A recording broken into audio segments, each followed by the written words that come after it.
A gente continua repercutindo um pouco mais sobre esse assunto, porque teve reação, a gente estava falando de Senado, teve reação do presidente do Senado, Rodrigo Pacheco, que disse no tweet, olha só, a gente vai mostrar para vocês aí, abre aspas, vamos subir essa tela, tá aí. Se a situação dos preços dos combustíveis está saindo do controle, o governo deve aceitar dividir os enormes lucros da Petrobras com a população por meio de uma conta de estabilização de preços em momentos de crise, fecha aspas. Segue um outro tweet de Rodrigo Pacheco, que diz o seguinte: o Senado aprovou inúmeras matérias legislativas que estavam ao seu alcance e agora espera medidas rápidas e efetivas por parte da Petrobras e de sua controladora, a União.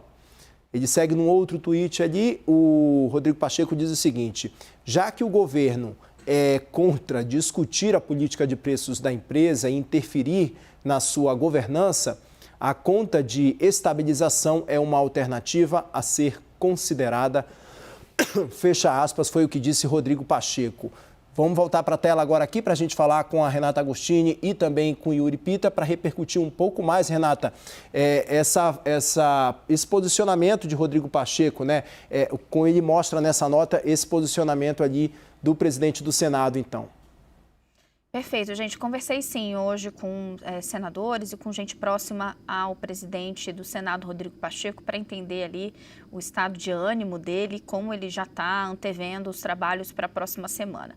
E sim, vai ser inescapável tratar dessa questão do preço dos combustíveis.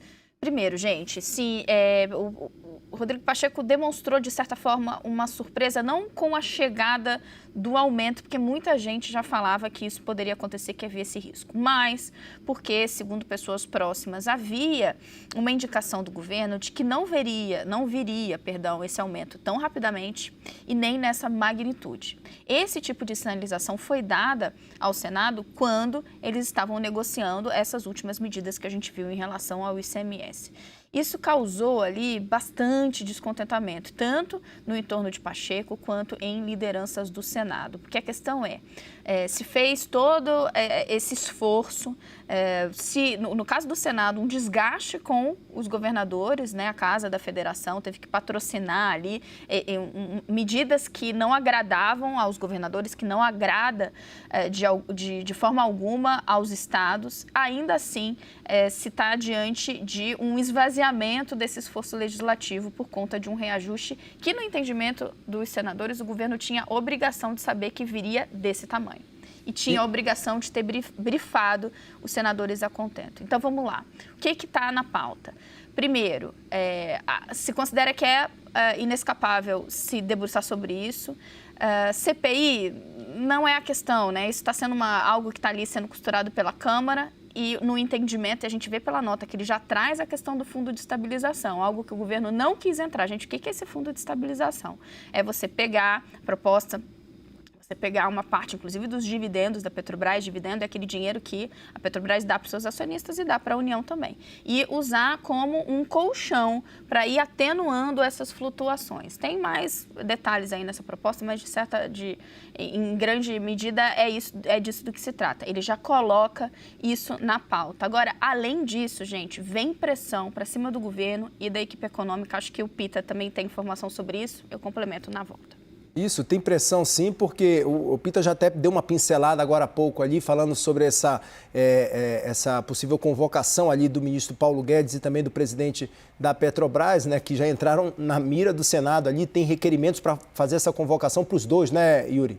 É isso, Kenzo. E aí, se debruçando um pouco mais, para a gente se debruçar um pouco mais nessa história do Fundo de Estabilização, é justamente um dos questionamentos que deve ser feito caso seja aprovada essa convocação do ministro Paulo Guedes na Comissão de Assuntos Econômicos. E isso tem sido uma tônica porque partiu do Senado essa iniciativa de criar o Fundo de Estabilização justamente utilizando os lucros e dividendos obtidos pelo Tesouro Nacional a partir da Petrobras, ou seja, o governo como principal acionista da Petrobras tendo o volume de recursos que tem a título de juros e dividendos da Petrobras, poderia fazer o incremento desse fundo de estabilização para conseguir fazer essa equalização do preço ou para conseguir amortecer esse impacto de choques internacionais, como que vem desse contexto provocado pela guerra na Ucrânia.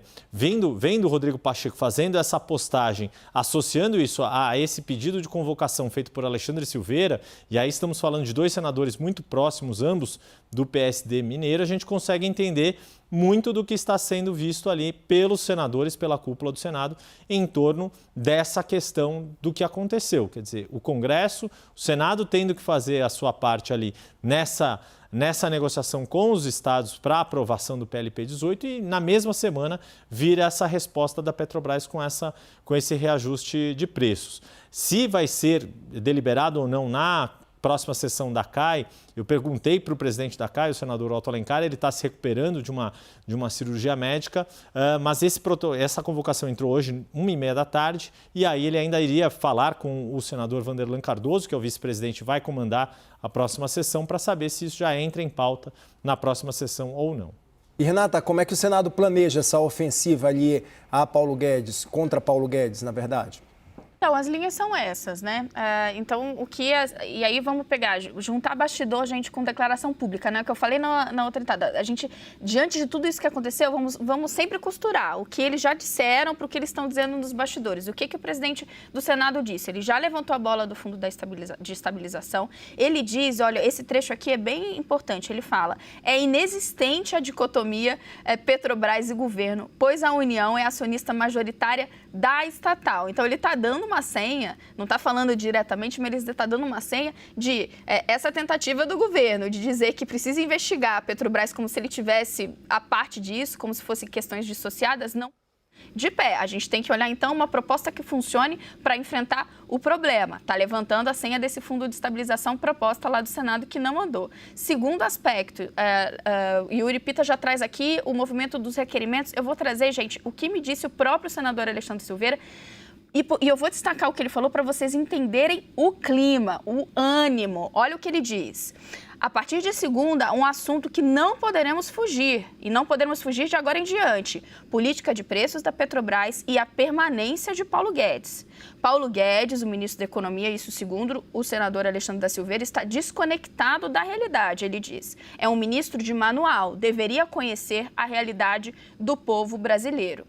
E aí ele se volta a falar da CPI, Kenzo, olha que, e de novo, né, como o Yuri bem disse, é um senador influente, é próximo também ao presidente do Senado, Rodrigo Pacheco, e foi um dos que estava lá atrás patrocinando, né, propôs justamente essa proposta do Fundo de Estabilização. Ele diz, CPI resolve o quê? Absolutamente nada, é só barulho político. A atitude mais correta seria a demissão do ministro Paulo Guedes. Ele perdeu credibilidade para dialogar. Nós estamos chegando perto do caos de forma tão grande que se o presidente Jair Bolsonaro não der uma resposta, estaremos muito próximos de convulsão social e a gente nunca sabe o pavio que vai detonar o caos. Veja o que o senador está dizendo. Ele está dizendo que essa confusão é enorme, que o governo não está dando uma resposta, que eles não enxergam que o ministro da Economia tem mais credibilidade e que, por isso, o Senado tem que chamá-lo, sim, para ele mostrar que tem condições de dar uma resposta à frente do tamanho do problema, que não é apenas da Petrobras, é um problema social. Kenzo. Obrigado, Renata e Yuri. Daqui a pouco a gente volta para mais uma rodada de análise.